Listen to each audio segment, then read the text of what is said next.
Okay, so here's a question. What would I do differently if I started today? I would definitely join a team, and here's why. I can shorten the learning curve substantially. And what I mean by that, when the market crashed in 08, 09, yeah, I was doing the best I could, at least. I mean, I joined coaching, yes, but I didn't have anybody that I can just lean on or I ask a question and get an answer. So a lot of it I was learning from, my own research and then also from agents who were willing to, give me tidbits or some advice. One of the things that I learned early in my career is not to take advice from people who are not, in production. And you're going to find that a vast majority of people in this industry have the real estate license just to have it. They're not doing business. Again, what I would do differently if I started today, I would join a team. By joining a team, it allows me to mastermind, it allows you to brainstorm, it allows you to reach out to other agents who may have had a similar experience in an escrow. Truth be told, the first 6 escrows that I had put together in my career all bombed. And when I say bombed, I mean like really bombed. Made me question whether or not real estate was for me. Thankfully, by the grace of God and prayer and support, I stuck to it, right?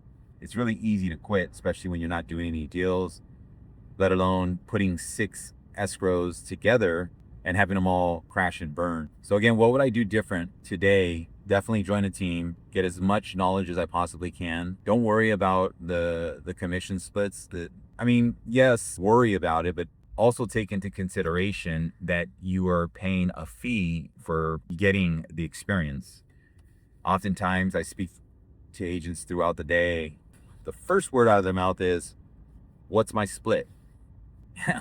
I'm like, whoa, whoa, whoa, you asked the wrong questions. And when I say that, obviously, yeah, ask what the commission splits are. But if you're going to ask a question as far as what you're going to be incentivized with, I think you're looking at it the wrong way, right? There's no wonder why there's maybe a 5-10% success rate when it comes to realtors succeeding in this business. Oftentimes they look at it as a way of making money quickly, I think. But again, don't worry about the commission split. Worry about the knowledge that you're going to gain with the team.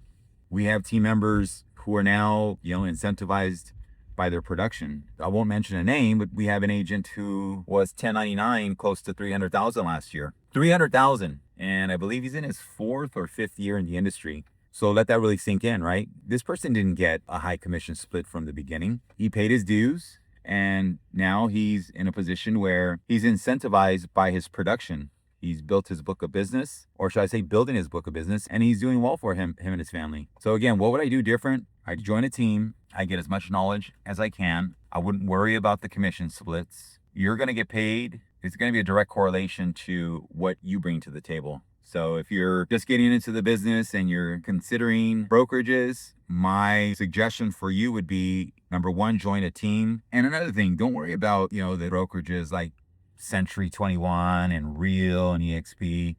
Because the fact of the matter is all these companies are merging and one is eating the other alive and, merging, which is great. Good for them. But it really doesn't make a difference what company you go to. What really makes a difference is the team you decide to partner with. If you're with a team that's not doing any deals, it's like the dumb leading the blind. Do your due diligence and make sure that whoever you partner up with has, I guess what the kids call it, receipts.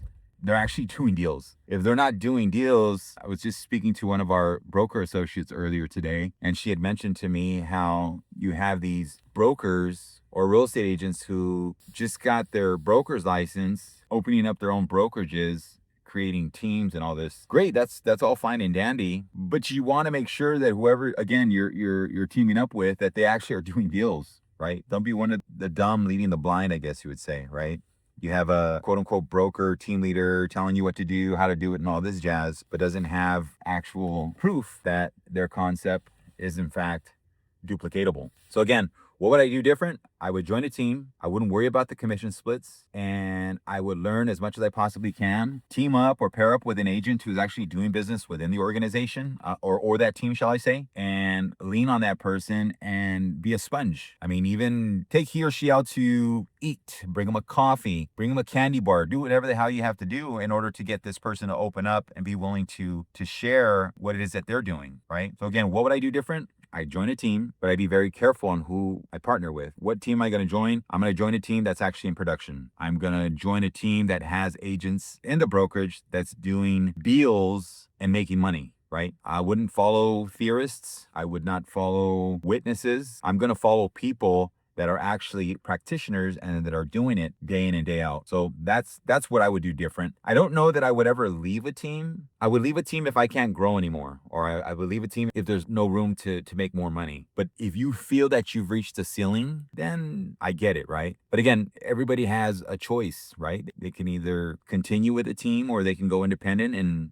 take on all the expenses. I'm looking at the building there, and we spend quite a bit of money to make that business operate. So yeah, I would say what I would do different. I would join a team, but do my research before I even consider joining a team. Interview with them. Don't worry about the commission splits. Give yourself a good solid 5 to 7 years in this business. You should by then be able to build a solid book of business where you should be able to be turning, 20, 25 closings per year by default. Hope that helps.